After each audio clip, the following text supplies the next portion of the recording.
who we welcome back to the Insurance Committee. Yes, thank you. A long time on this committee.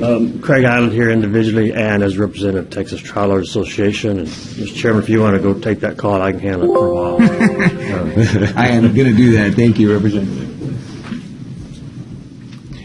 If you would state your position on the bill. Yep, I'm for the bill. And so I appreciate committee members being here. I'll walk you through the bill, but first of all, I want to tell you how this came to be. I mean, I brought these issues to Chairman Lucio based on my personal practice during the interim.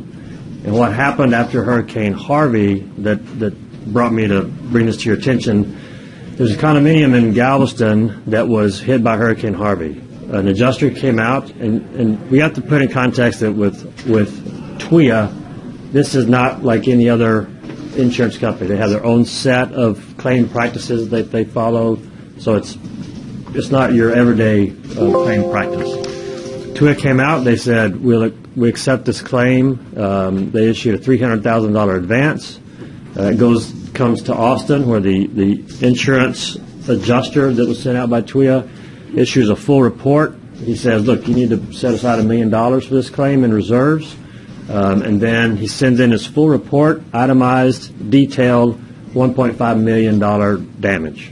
TWIA, somebody sitting here in Austin who had never been in the property, decides that they don't like that decision. It's a lot of money, so they send out somebody else. They send out an engineer. Now, anytime an engineer comes to your property, it's not for your benefit. It's to try to deny your claim. And they did that. They denied the claim. So the homeowner association for the condominiums got their contractor and their engineer to write TWIA back and say, no, the stucco fell off the side of the building, and there's damage to the roof, and there's water all in the interior. It's a big loss. TWIA denied it again. That's what they call me. Here's the problem. Once the homeowner association hired me and another lawyer out of Houston, we said, okay, we'll take the case, but this is a complex commercial case, so it'll be 40% contingency plus expenses. We went out and hired engineers, building consultants, and insurance experts. Spent $51,000 in preparing our case against TWIA. We followed the notification procedures. We filed a lawsuit. After you file a lawsuit, over the next 4 months, we turn over all of our expert reports. And in August, after we filed a lawsuit in April, TWIA says, you know what? We'll accept part of the claim, but we'll continue to deny the rest of it. And if you don't agree with our damage assessment on the part that we accept, you can't litigate that anymore. You have to go to appraisal.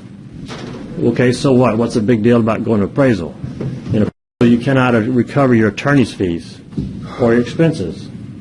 So if we allow this to happen, which I was here when this bill was passed, and we never envisioned this scenario where TWIA would accept a claim, deny a claim, it goes to litigation, and then 4 months later, accept it and try to remove it from litigation into appraisal. Because what is going to happen to this homeowner association if it goes to appraisal? This part. Well, number one, they can't recover their attorney's fees. They can't recover any part of the $51,000 in expenses, which means they can never be made whole. And we can't allow that to happen. The second thing that's important is, in a very limited, narrow situation under the statute, the legislature said, look, you can only recover your actual damages if TWIA denied a claim that they should have denied, but you can get attorney's fees in addition to that.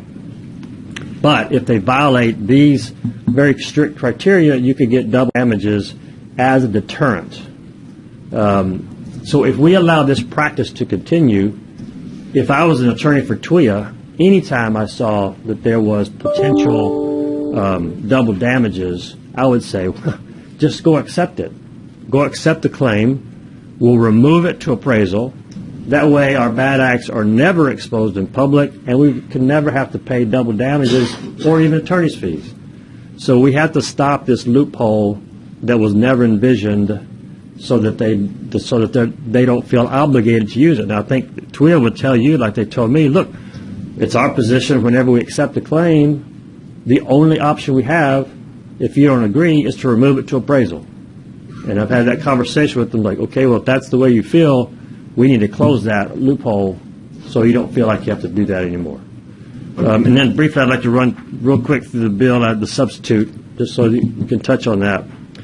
The first, which is a claim is sufficient for purpose of the subsection, if you give the address of the property or the policy number, the date of the loss, and the occurrence that caused it. Because the homeowner, think about if it's your mom, a single mom, or your mom is a grandma with no, or somebody just doesn't know the extent of the damage. They need to put TWIA on notice. TWIA has to then, under the policy as a benefit, send out an adjuster. We just want to make sure that once you do that, you have filed your claim. The second addresses the situation that we just talked about on D1.